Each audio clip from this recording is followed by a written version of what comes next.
He's actually in Phoenix, in downtown. He's at the Cronkite Broadcast, which is off the main campus. It's in Phoenix. They have like tram. We do now? Yeah, in between Phoenix and Tempe. Okay, It looks like we're. Yes, I was just going to wait a 30 more seconds since I said we'd start at 5:42. I want to stick to that, and get going. Do we know if Zena will be returning? I'm not sure. I just messaged her. Okay, well, oh, perfect. Oh, there she is. And now we just have 9 more seconds.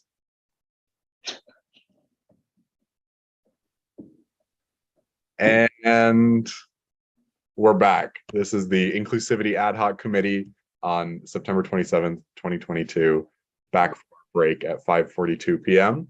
And Councillor Andrade had a question about how to submit minute amendments, potentially, if they're substantial.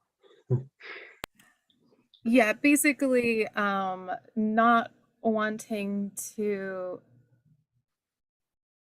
like I said, not wanting that whole like power dynamic to be weird, but at the same time, not wanting to spend a lot of time on it. Should I be treating this like any other regular city council meeting, or where we just send things in advance to all of the committee? Yeah, the minutes of the meeting, and so the committee needs to review them, and any changes, you need to get a consensus to make those changes. So yeah, I think it's best to send those out ahead of time so everybody's got a chance to look at them. Okay, I just wanted to make sure that there isn't some like weird rule that I was unaware of that had to do with approval of the minute, like who has final approval of the minutes going into the meeting packet, kind of a thing. So since that's not the case, I would like to request that we table the minutes until next time, so that I can send out the track changes that I would like to see made, including incorporating Van's suggestions. I will second. And any other suggestions if anyone wants to send them. And if no one has a problem with that, I think we can just move on to the next topic. Perfect. Any objection to that? Seeing none, then we will move on to discussion. And I do just want to flag, I know we're running a little late, but we're going to try to keep this discussion until 6:05. So we have about 20 minutes. This is a follow-up on the discussion that was started in our last meeting. And you can see in our the brief agenda item summary discussion, Inclusivity Committee review and direction. It's just sort of continuing the discussion that this committee has been having for a while and has been wanting to have for a while about what's working and what's not working. So Councillor Andrade listed out some questions that I then copied over to this meeting as well. The questions to consider and discuss, as well as logistical considerations. And then the action items, if we want to recommend to the City Council any adjustments to the Inclusivity Committee, or whether we want to continue with business as is. And then are there any concrete steps we can take to improve the committee? And how can we ensure we're achieving our goals and serving the people of Philomath? So I think just for the discussion, keeping that end goal action item questions in mind, hopefully can help guide us.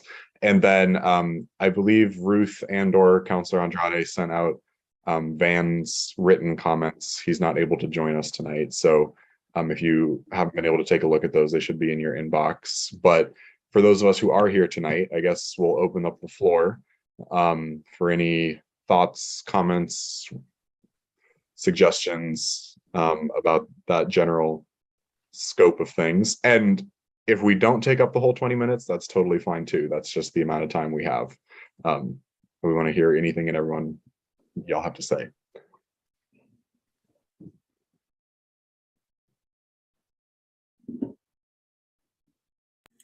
Would it be helpful to like if people don't necessarily want or can think of something to say, would it be helpful to start with what Van had sent?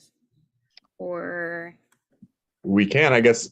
Does anyone have anything? They're just chomping at the bit. Yeah, Councilor Nielsen. Well, not necessarily chomping at the bit, thank you very much, but I do kind of think it's important that we find time to help with the EI training for us and for the staff and for the city council. If we can somehow facilitate and kind of find a concrete forum for that, I think that would be really helpful. And I think that maybe should be a priority, or maybe towards the top of our priority list. But that's just one opinion. Thank you. Yeah.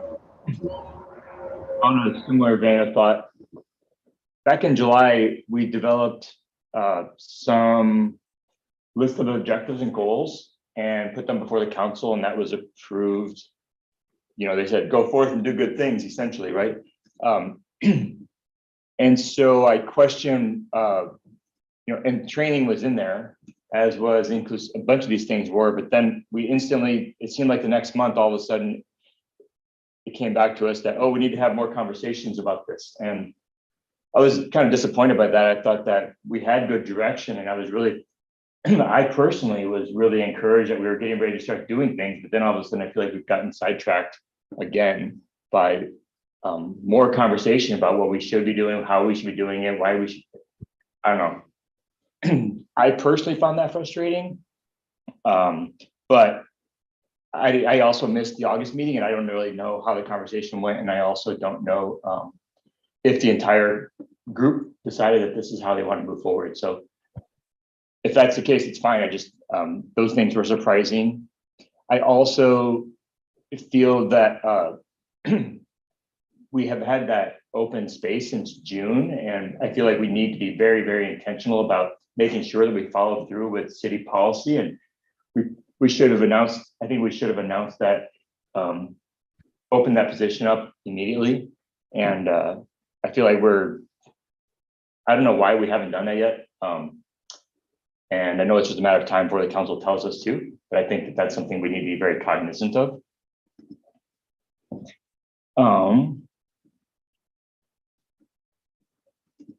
And what do we want our main focus to be? For me, I think we need to go back to those things that the council approved and said, these are the things we should be working on. But those are just my thoughts. Yeah, thank you. And I saw, yeah, Jessica. To provide context, since Mayor Jones was not in attendance, and by the sounds of it, didn't necessarily listen to the meeting, the main reason for bringing it back to discussion about this topic was because I found it very troubling when we brought up the goals and objectives to the city council, how much pushback there was, and that recognition of, oh, the council body does not understand what it is that we're trying to do, and we want them to understand, and they clearly want to understand as well. So we should make sure we're getting all on the same page with training and a common language, I believe, as Maeve had eloquently put it last time. It's been troubling that we haven't been able to have that conversation because, as I have pointed out many times, and one of the things I wanted to change in the minutes to more accurately reflect the problem that I see, which is council directing time-sensitive items to the Inclusivity Committee that end up superseding the larger, longer-term things that we need to be focusing on that are also that also tend to be like more important, like the training. That's going to take time to identify what kind of training we want, who can provide it, how much it'll cost, when we can all take it, who will be taking it. And that conversation kept getting derailed. Same with the objectives and goals, because of those time sensitive, we have a resolution for you, we have a resolution for you, we have a policy for you, and those are all important. But the problem is that they're all being sent to us, and then council is like, well, why haven't you done this? And it's because of those things coming and coming and coming. And so that's the problem, the main problem I saw, as well as the fact that we have had people leaving. And that is a problem because we are not suffering, as is in the minutes, from attrition. We are experiencing it. The quality is not lacking in the work that we do. It is the we are few people, and we have a finite time, finite capacity. By having more people involved, well, for one thing, it's just good. It's just plain good. And for another, we can get to more things more quickly. We can have subcommittees, but right now we really can't. With regards to that, I spoke about this issue at the city council meeting about the attrition as well, and had said, you know, someone just left again.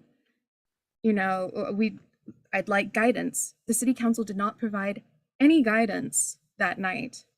There was nothing about, let's open up this position. So then I took it upon myself as co-chair of the Inclusivity Committee to say, hey, let's have a discussion about the structure of the committee, because as it is, we have 6 people, which means that a quorum can be the 3 council members and 1 unelected community member. And that's not okay as a community-led committee. So there's a lot there. But to give context to those, I agree, I am frustrated. I don't want to continue talking about this. And at the same time, I feel like I need to repeat myself because the same concerns keep coming up on both ends. And it feels like there's a lack of connecting on, of understanding from everyone about what the central issue is. And I'm not quite sure how to address it short of in a committee meeting like this. I feel like there was something else. I completely agree. Like I said, DEI training, that is my number 1 personally.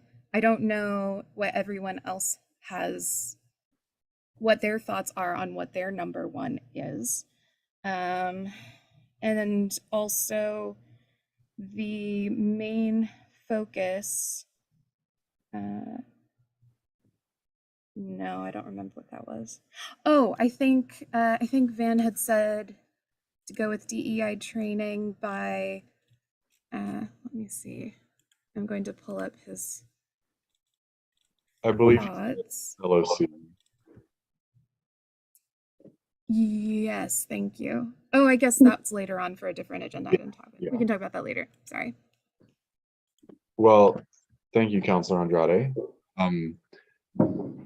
And just, so we have about 10 minutes left. I think I'll get to you in 1 second, Councilor Nielsen. I'm going to share my thoughts too.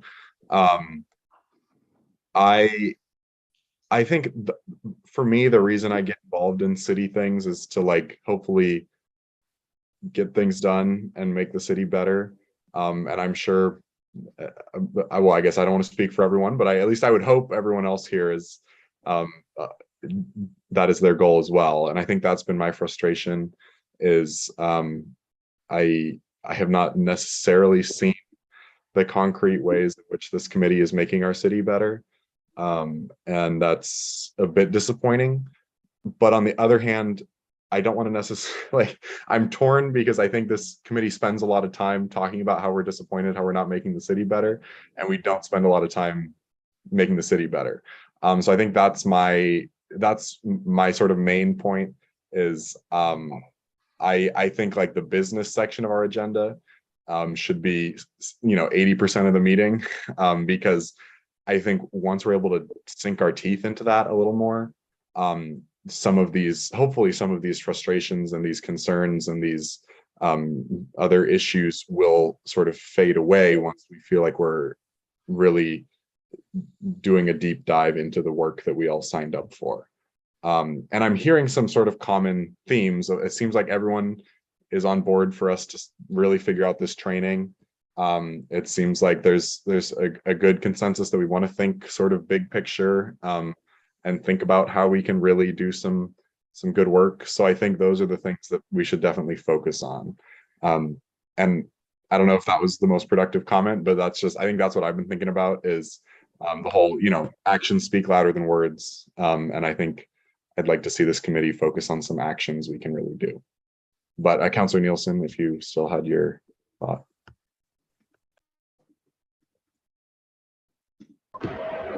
Yeah, and I concur with Christopher about that feeling of accomplishment. It's momentum that we need. We've spent a lot of months doing the same thing, recurring conversations that have been going over and over. And I'm also personally a little concerned that dwindling numbers, I thought this was when I first came in, I thought this would be a committee that would, yes, have our standards, but I thought we'd be welcoming in and getting the interest of a few more individuals. But rather than that happening, I think our numbers have dwindled since, in the time that I've been. We had a lot more applicants and a lot more interest in the very beginning than what we're showing now and I realize we just got through summer, but I still think that our attendance in these meetings is not something that feels inclusive, that feels, oh yeah, come join us and let's have your input and let's make this something wonderful that can really make a difference in our city. And that's what I'd like to see. And that enthusiasm, that piece of true reaching out to our community members and making them feel this is a welcoming place and this is a place where we can make some changes and show who we are as an inclusive community. Thank you, Councillor Nielsen. Yeah, Councillor Andrade. Thank you for that. That is, like I said, the one of two main points that I see a problem with, and I want us to address it somehow. I would like, perhaps for our next meeting, one of the things that we can discuss is how to make that more inclusive, how to make this a more inclusive space, how to continue to keep our members here if possible, and how to get more members to participate and such. I have ideas. I think that the structure of the committee is potentially one of the things that we should consider talking about, as well as I hesitate to also I personally have the problem of I struggle with knowing that this can be a space that isn't, we're still figuring our things out. And at least it feels that way. And so I know it's kind of like an Ouroboros of how do we get more people to come, but at the same time, we need more people. Don't want to invite people when we're still figuring our things out, but at the same time, we need more people to figure our things out, to get the things done, if that makes any sense. So anyway, I'd like to make that suggestion, and I'd also like to know if Zena has any thoughts, since we can't see her hand, if she's raising it. I mean, yeah, I have lots of thoughts about this. I feel like I've been pretty vocal about, wanting to move forward and taking more steps. And so, yeah, I'm really burnt out. And I think that this is a process that a lot of it has to begin, with oneself and their own willingness to take action, whether that's, justice training like I have tomorrow, or having someone, come to me and ask if we can make a card for a veteran. Those are the just kind of things that I was hoping that this committee would just do more of. And I hope that we can. And so I think that while we are debating this all the time, we just need to say we're moving forward. Like, what do we want to accomplish? And I think I felt like there has been this, it's not just me burnt out. People are leaving because we as a committee have not been effective. And so I feel like I've just been saying this for a while. So I just was like, if we're not going to do anything, then me saying this doesn't change anything. That makes sense to people. Yeah, thank you. So I guess if I can just sort of do my best to summarize this as we prepare then for our next meeting. I heard several times about we want to discuss training, which luckily is just down a bullet point or two on our agenda for today. So that's good news. I heard several comments about being concerned about our numbers and our membership, both in terms of quantity as well as inclusion of folks. So I think that's, if we can put on our agenda for next month to talk about like recruitment, retention, and inclusion of committee members. And then a need to focus on some of these action items and make our committee action oriented, as well as taking a look at the big picture. So those are kind of the things I've been hearing as a consensus, but I see Zena's hand. Yeah, I guess I'd just like to ask everyone on this committee or anyone that's like listening, where can we show up? And how can we show up? And instead of, again, always maybe going to city council, who are very busy, and there's so many other things going on, like how can we be a supportive, positive force in our community? And so I guess, yeah, my question is, how can we show up? Where do we want to be? Absolutely. Moving forward, that's what I want to ask everyone. Yeah, thank you. That's a great question. Councilor Andrade?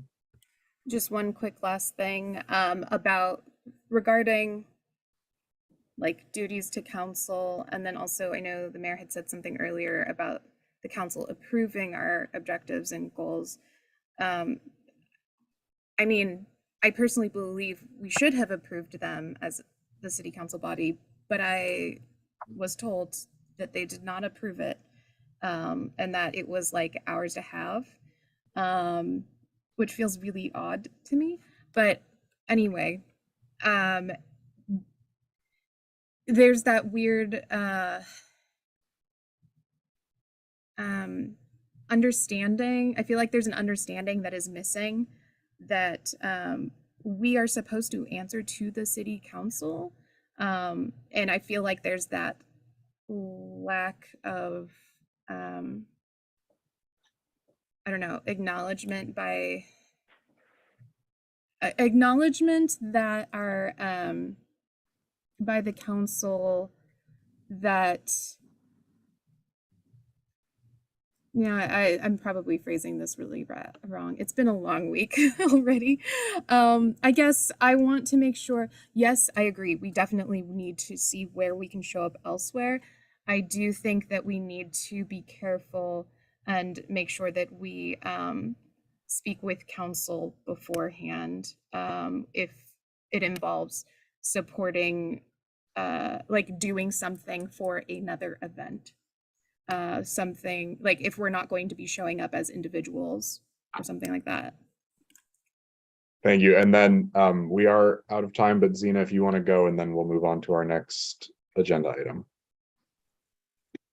Yeah, I guess I felt like I wanted to address this. I think that sometimes there's been kind of a pushback between city council and this committee And I feel like we just haven't had that many opportunities to work together.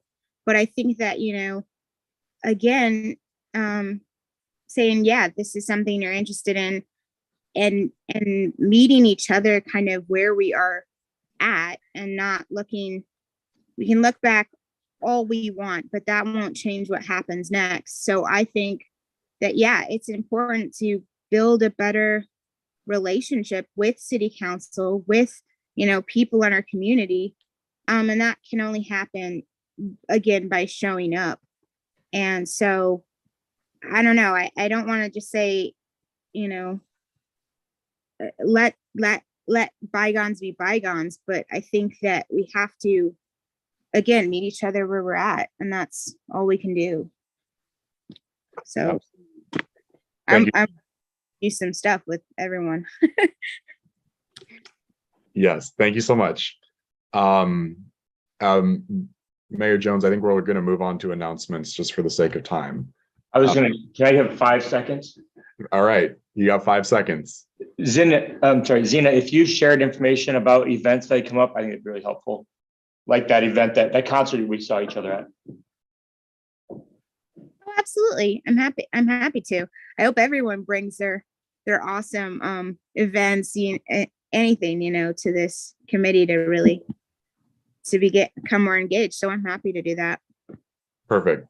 Thank you. Now we're going to move on to announcements, and I know Councilor Andrade included a few announcements in the packet. So if you want to speak to those briefly, and then if anyone else has announcements, we can reserve a few minutes at the end for that as well. Happy National Hispanic Heritage Month, September 15th through October 15th. There's this really cool website that's in the packet, HispanicHeritageMonth.gov, and it's put on by I think it's a National Library of Congress, and they have compiled a bunch of really cool stuff there, from the parks, from the National Archives, the Smithsonian, the National Gallery of Art. Super cool website, lots of cool information. Highly recommend it. And then the second one is that I know I've talked before a bit about the Benton County Justice System Improvement Program, or JSIP. And that's the whole building new facilities, jail recovery. I don't remember the specific mental health recovery facilities and stuff like that. New courthouse. And so they have a forum coming up on improving accountability and emergency response. And that is Wednesday, October 19th from 6 to 7:30 p.m. at Linus Pauling Middle School. And they also have it on Zoom. And then the website, I also listed the website on there, and then also a link within that website to opportunities to learn about the project and to provide input, so you can look at past meetings and stuff like that.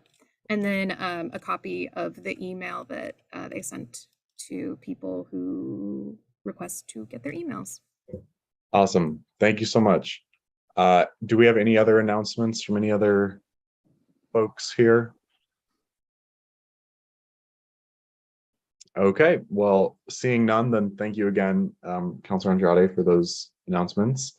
And we will move on to our business, which the first item on our business section is budget and trainings, and a lovely segue from our discussion. So the city council does have, I'll just try to kind of summarize my understanding of this, but please, Chris, or any of our city elected leaders, jump in if I'm saying something wrong. The city council does have a budget for city council things, for basically whatever they would like to use it on. It's usually used for, you know, trainings, conferences, travel, such items.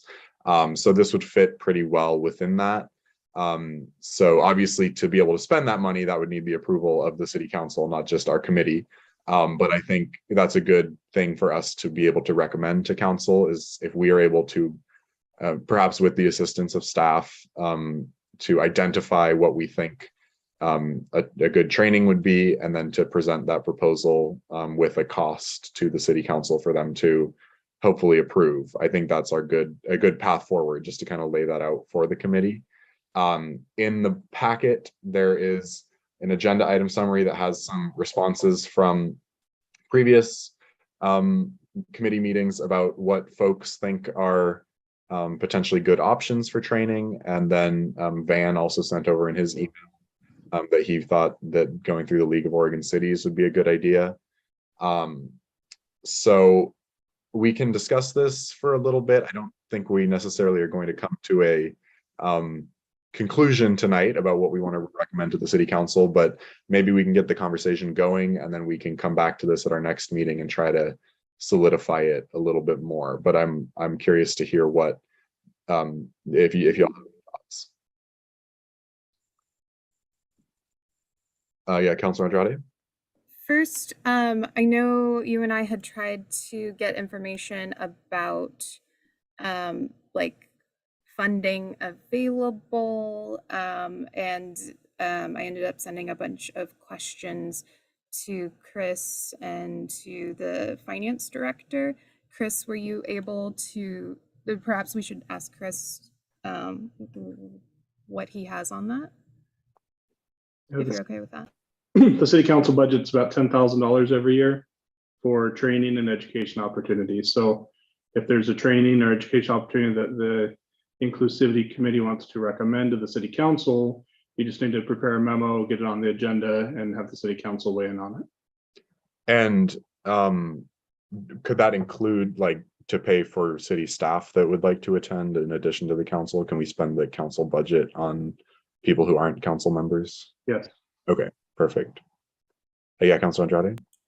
I guess the questions that I asked, is it worth asking them right now to get those answers?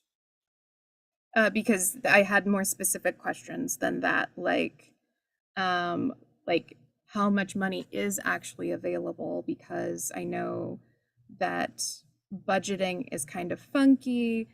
What are the current and pending expenditures for the education and training line item? Is it line item versus the budget itself?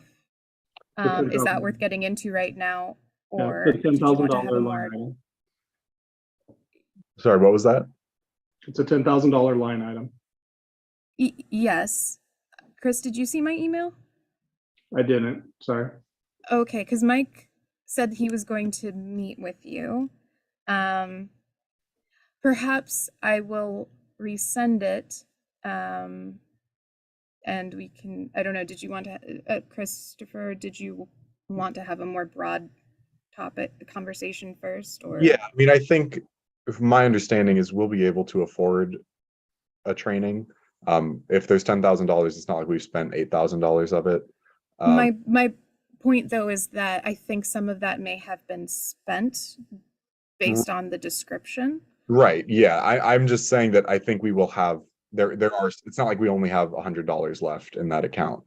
So I think it would be good to get the exact remainder, but I think perhaps the focus of tonight would be more on what we would like to spend it on, and then we can double check that part. But I don't think that will be an obstacle for our discussion tonight. Okay, thank you. But yeah, thank you. And Zena? Oh, and sorry, Councilor Nielsen. I know you have your hand up. I'll get back to you after Zena. I just was like, I think that that's, you know, a good deal of money. And I also think that there are lots of people that we can ask and get involved that, you know, will see an investment in our city.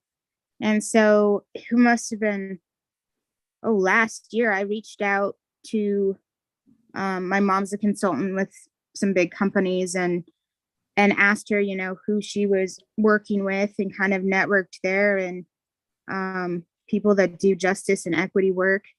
And then nothing happened and we didn't like take the opportunity. And I kind of shared with some of the other members she was willing to come in and essentially almost waive her fee, and then we just didn't move on it. And you know.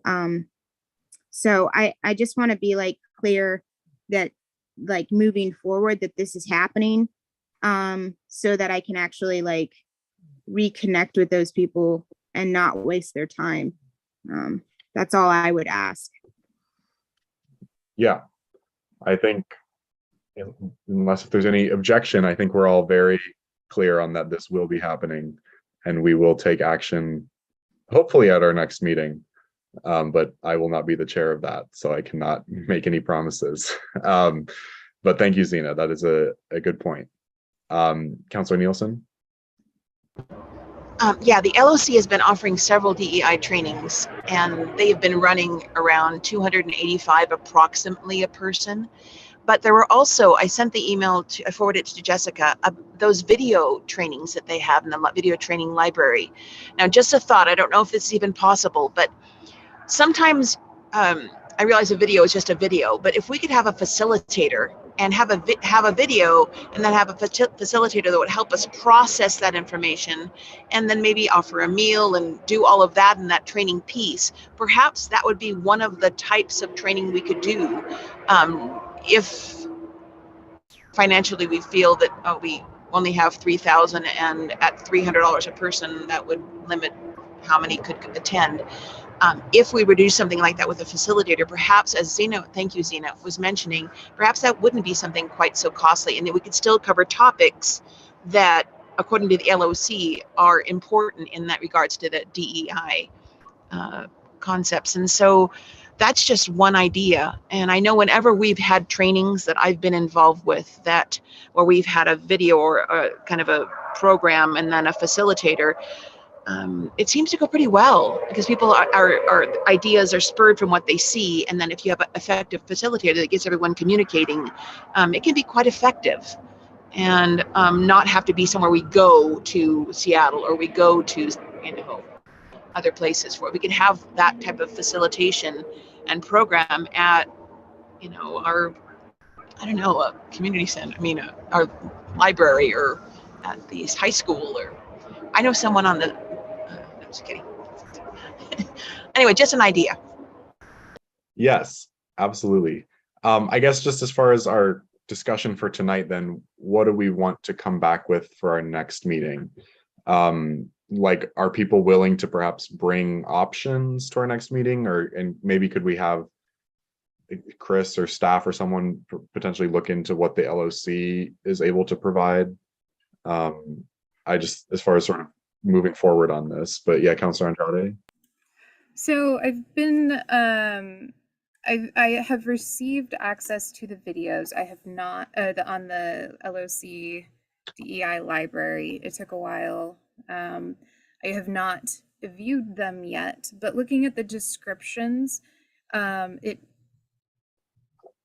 looks like a good first step. But I do like the idea of having someone help process, like you suggested, Councilor Nielsen. I have been speaking with someone at the LOC for adjacent reasons regarding DEI, and haven't gotten to the library in particular, but I know they're trying to track usage of the videos. And so I was going to ask specifically how they would like us. We're not supposed to be sharing these videos with other people. You're supposed to be registering and watching them. So I want to ask, if we can share it with non-elected officials. So like our community members who aren't city councilors. And if so, how would they like us to track that for them? And I can come back with that information as well. Yeah. As to the other trainings, I've was just looking at the emails again, and I'm sure that they would be happy to do something special, because as of right now, those kinds of trainings are specific to partnership with Western Oregon University for an in-person workshop for elected officials, and then another one is like a Zoom kind of training, again for elected officials. So Yeah, I think if you are able to bring some of that information back next meeting, that would be super helpful. Zena? Yeah, again, I think that there are lots of options that might even be like really close to home. Like I said, tomorrow, so I work at the Disability Equity Center, and they're hosting like they're always hosting a series of trainings, but like there's so many groups in the Corvallis, Lynn Benton County area that do that. Whether it's even like Angel Harris, you can just, these people are, and groups are very accessible. And I think that it would be, again, really, really great to get more local involvement, and because, I don't know, I don't know, again, if this is like an Oregon thing, but there's something about even just Philomath that's unique. And so to have people that, live here or have seen this place and can connect with us, that really would mean a lot to me, to be like, yeah, they've been to Philomath, they know where it is. It's not just Philomath to them or whatever, or Oregon. We're actually a place, and they can share those values. And so I'd really push for like connecting locally. Yeah, I would agree. I think just for the sake of time, we should wrap up this agenda item, but Councilor Andrade, if you had a closing thought. It was more of a question to your question of what to bring back for the next meeting. So I guess, Zena, are you willing to reach out? Or yeah, I'm willing to reach out to, again, people, organizations, and connect and call in favors. I baked a lot of stuff, so at least hopefully people will listen. But yeah, I just again, knowing that I can kind of say, okay, well, I'm gonna make a contact list, and we're really serious about this, so I'm happy. Yeah, I think Thank you. as a broader thing, that's fantastic, Zena. That would be incredibly helpful. Any other committee members? I think if you have thoughts, we can add them as well to the suggestions that we have in the packet right now that we received previously. And so then whoever the co-chair is next meeting, if we can all send those suggestions to Jessica and or that co-chair, and then we could take some action hopefully at the next meeting.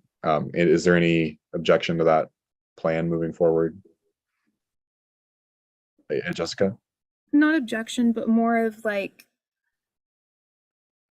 are we just bringing back additional potential people to speak to? Are we bringing back like, like Gianna had some really cool ideas about what specifically, like what kinds of trainings to look into. So like, are we actually making contact with these potential trainers and saying, hey, these are some potential ideas? Like, yeah, I think that would be my hope, but I'm not. Or is it like, what do you offer? Kind of I think I would like, personally, I would like some like concrete, like we could hire this person. I don't know if we necessarily, I mean, a lot of these folk or person or organization, or this is an option, or this is free. I don't want to say hire a person when we don't necessarily need to hire a person, but like, just so then the committee, I think broad discussions don't get us where we need to be a lot of the time. And I think having something to discuss based off of will be more productive for us. So I think that would be my hope, is if we can all bring back, hey, this center offers this training every Thursday. Maybe we could go to that. Or, oh, this consultant provides this service. Maybe we could, contract with them. Or, oh, this organization does this type of, thing for local government. That would be perfect. And then the committee can have a discussion based off of those options. But I think that's more likely to get us somewhere. That's my thought process on that. I think we should you know, ask your neighbor, ask your, you know, friends, anybody, ask your dog walker, ask, you know, people in church, anything, you know, anyone. It could just come from anywhere too. I've been very surprised at how many groups, organizations are just doing this kind of training. And, you know, you just find it in the most random of places. It doesn't always show up at Rotary or anything. It's just as, you know, so I say we just collect data and ask, and then we can come back again with a discussion of, hey, this is what we found out. Here's what we've done. And then we can go from there. Yeah, I think that's how I proceed. absolutely. Thank you, Zena. All right, we're going to move on to the Veterans Day event update. And thank you so much, Eric Neiman, for being here with us tonight. Sorry, we're running a little late, but I think we'll be okay. Included in the packet, there is a good amount of information about the event and some updates on that. So I hope you all had a chance to at least skim that. It will now be an in-person event. And Dr. Bartlett will be coming to Philomath, which will be cool. And then there were some thoughts and questions from Eric. So I don't know, Eric, are you able to just sort of give us an overview of what you're thinking, and then we can go from there? Yeah, thank you, Co-Chair McLaurin, and Co-Chair Andrade for having me. I'll just start with maybe just a quick snapshot overview of kind of the history if we go back 77 years. At the time, what a lot of people don't realize is that the armed forces of Imperial Japan were launching balloon bombs across the Pacific Ocean with the intent of burning the entire west coast of the United States. And it wasn't just one or two, it was 9,000, right? That hit all over the place. And in May of 1945, one hit in Bly, Oregon. And unfortunately, a mother of 5 and her 5 children were all killed by a detonation of a balloon bomb. Those were actually the only casualties on record who were actually killed by one of these. And incidentally enough, there is a historical marker just outside Bly, Oregon, that marks that event, has a picture of a balloon bomb and what they look like. So a lot of forest fires were being created by all of this. At the same time, in 1944, 1945, there was a group of all Black soldiers who were a service company in McCall, Camp McCall, North Carolina. But they wanted to become paratroopers. And at that time, we were living in a segregated military where they certainly didn't have the opportunities that they would have liked. And ultimately, what they wanted to do was go fight Hitler and his forces in Europe. And instead, they got sent to Pendleton, Oregon to act as smoke jumpers, jumping in on the forest fires that were being created by balloon bombs. It was called Operation Firefly. It was a top secret mission.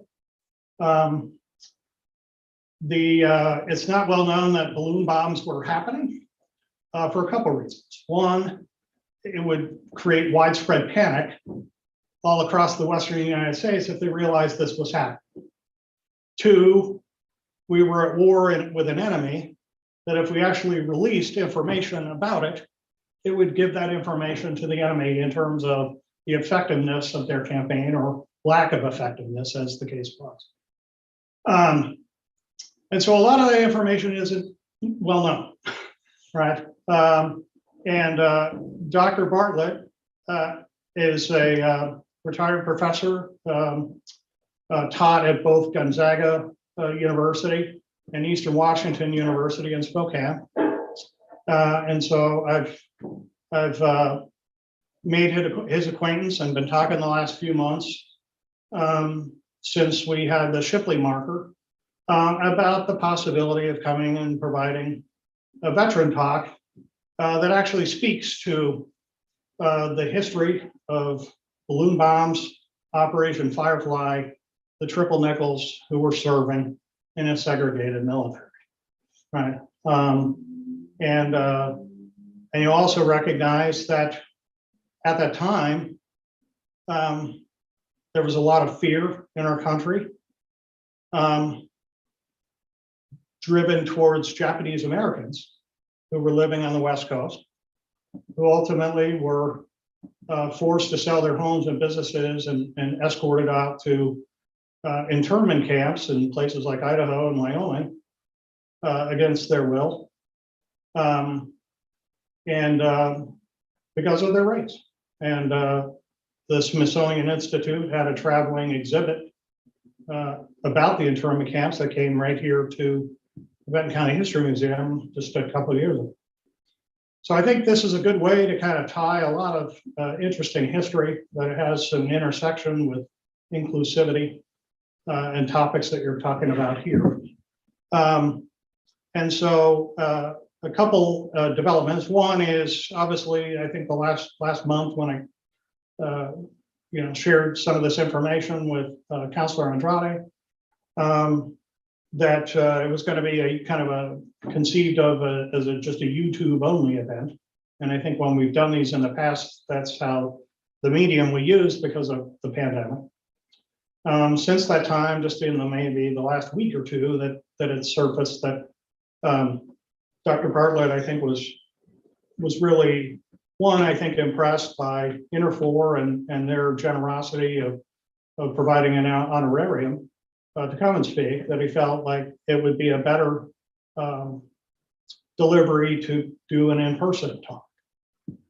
He has a number of large picture boards on easels and some artifacts, some parachutes, some other things about the triple nickels, right? And he would bring those. And so I reached out to the History Museum. They were absolutely ecstatic about the idea of possibly having it right here at our History Museum up the street. One concern was just around capacity, right? So I think it's an interesting chapter in history that may draw more people than we have capacity for in the history. So I did have some discussions this past week with the Scout Lodge, the one Scout Lodge. And I think they were also very interested in hosting and waiving any fee associated with use of the Scout Lodge. But one suggestion that they had was possibly just having the price of admission, a canned food item that could ultimately go to the Paloma Food for PCS. And so I think their board will meet later this week with kind of a decision on whether or not that's the plan they'll go forward with. I think they were very enthusiastic. The date that we've looked at is November 9th, which is a Wednesday. Potentially, well, the hard date of start time will be 7 o'clock. We've entertained possibly kind of their idea was a pumpkin pie hour ahead of time, where people could come and see some of the exhibits and have dessert of some kind. Whether that's before or after, I guess it's a little TBD. But that sounded like an interesting aspect. Another thing that they had shared as a possibility is to also have several veterans older veterans that are here locally.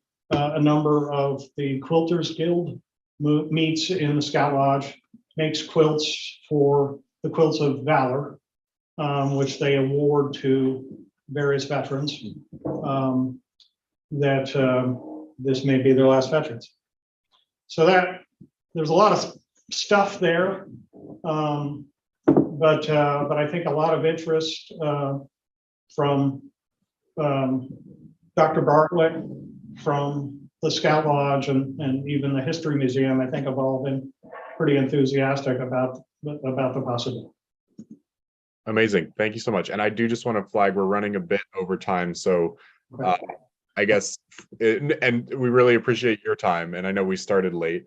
So I guess just as far as what the city and the committee can be most helpful with, I guess, do you have any updates or requests for that, or any updates about if you still are looking for funding, and sort of what maybe our action items can be as far as being supportive?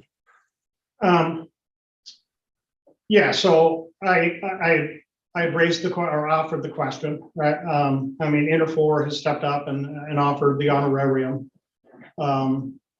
outright. The Scout Lodge is willing to contribute a space. And so I guess, my ask, if you will, obviously Dr. Bartlett is going to drive from Spokane to Philomath. And it will require him to spend a couple nights here in the area, right, to deliver this talk. That costs some money, right? If that's of interest, of something that the city would want to contribute to or consider, I would welcome that. If the answer is no, that's okay too, right? I'm just simply making the ask, and just leave it to the committee to make determinations if that would be something that you would want to contribute by. I'll credit Zena Allen has been very gracious about stepping up from this committee to make a birthday card. And you're like, well, what does a birthday have to do? Well, JJ Corbett is 99 years old. He's the last living member of the Triple Nickels. He turns 100 years old on November 25th. So 2 weeks after this event would take place.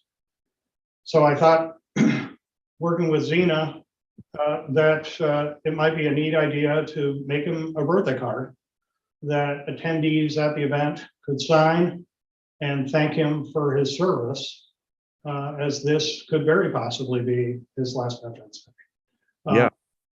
So that's another another way to contribute. I think as we get closer to the event, I'll probably have a clearer picture of actual bodies or boots on the ground that might be needed in terms of either facilitating or assisting either with a setup or a facilitation.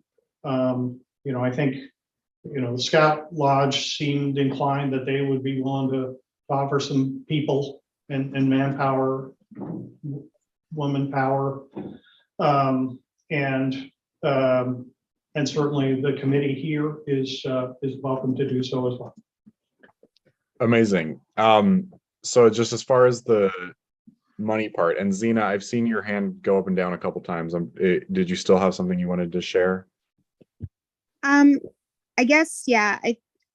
Okay, yeah. So one thing is, I'm happy to open our home to Dr. Bartlett if that comes to it. But also, I think it would be really great if we could partner maybe with like the ARC or other organizations.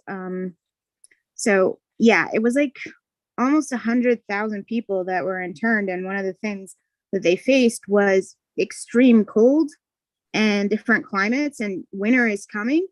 And so I think that sometimes food is very, that would be great to do that, but also winter's coming. So if we all could donate jackets or anybody that has a jacket, you know, I think that that would be great so that people can have food and be warm, because we all know how nasty winters can be. That's all. And Absolutely. I gotta go because I'm actually working on the flag stars. There's so many stars and everything. And so I really want this to be a fantastic card. It's the biggest card I've ever seen, frankly. So Well, I'm very excited to see it. Thank you so much for stepping up on that. Yes, And thank you, Zena. Yeah, I think if we are able to partner for some sort of winter clothing drive, that would be great. I also, Eric, I know you've got a lot on your plate with this already, so let us know if you need us to how to coordinate that with what you're doing. But I just want to keep us on track here. I think the biggest question then is, would we like to request to have City Council approve some funds for this? And that we would need to decide that now, because we need to have City Council decide that at their next meeting. So I guess that's A, do we want to do that? And B, how much would we be requesting? And I guess, Chris, if you have any, you know, I'm assuming that's okay for us to request that. There's no legal barriers to us doing that. Nope. Okay, perfect. Then Councilor Andrade. To clarify, well, first of all, thank you, Eric, for being here and for doing all of this. It's very exciting to see how, like, all of the different really cool things that this coming out of this event. I'm really stoked for it. And I wanted to clarifying question about the travel expenses. Is the total estimate $500? And then the stuff that you had after it was just like the description of what that $500 would entail, or was that like $500? Yeah, I per night? think that's a pretty fair estimate. I mean, I think what's really required is a couple nights lodging, and gas and some food expense will be the main things. But I mean, if it goes beyond that, you know, I wouldn't be looking for anything beyond that from the city. Okay. Okay. Well, to be honest, I mean, granted, I don't have the best estimates or anything like that, but I was actually kind of surprised and had thought that if possible, more might be possible. I think for gas, you're going to be about $200 with that distance at $5 a gallon, 20 miles a gallon. And then Oh, I don't, another, sorry, not just for that specifically, but also just the honorarium. I wasn't sure if we were Oh, well, the able to give more. $500 doesn't include the honorarium, right? No, that's the $1,000, but just considering what has been given in the past to certain people, I wasn't sure. I think that we need to ask him what he's comfortable with. And then, you know, we're not a huge town. And I think that from, you know, the interest that's been shown, I definitely think we can, you know, figure out lodging and transportation and, you know, getting them great breakfast at Timbertown or Dizzy Hen, wherever, you know, so I think that, yeah. I'm sorry, Zena, I think you got cut out a little bit. Oh, I said, I think we should just ask him what he needs and like how we can make, you know, and then if, you know, for some reason we need to get more money, we can figure it out, you know? I'm sorry, really quickly, Counselor Nielsen, can you mute yourself, please? I can't hear Zena over. Teresa, go for it. Sorry. I was just saying, I have a couple of friends that have VRBOs or Airbnbs in town. Oh, Maybe I could approach them I'm willing to approach them to maybe offer at a discounted rate for this event. I don't know if they will, but I'm willing to make that, to approach them on that, if that's something that would be acceptable to the committee. Sorry, Zena.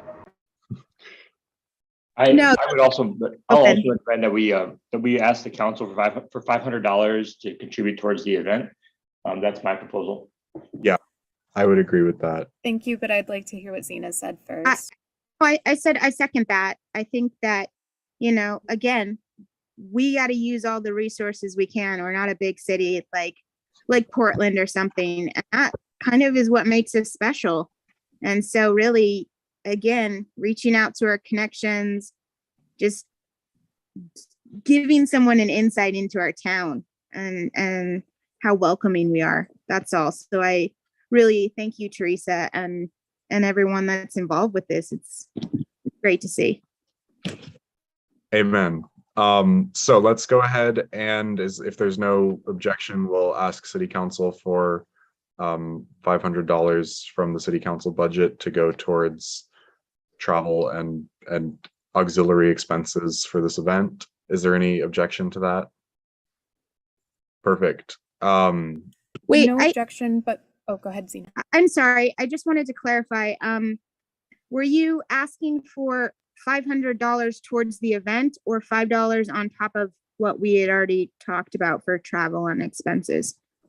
It's $500 for travel and expenses, and then the honorarium is paid for by Inter4. Okay. Yeah. And Councilor Andrade? And then my question is for Eric, since he's planning this event. Did you want anyone to follow up on asking about lodging, or is that something that you will handle with Dr. Bartlett? Well, I'm certainly open to the possible, right? So, you know, if Councilor Nielsen comes across something, or anyone comes across something, you know, certainly let me know. So as we get closer to the event, we can kind of lock in his schedule so he knows where he's staying and whatnot. But happy to collaborate. Perfect. Thank you. And then I know also in your email you had mentioned I don't know if this has changed at all since then, potential input from the committee on the poster and or help with writing something. Did you still want any of that information? And if so, how would you like it? I did. I shared it with Dr. Bartlett.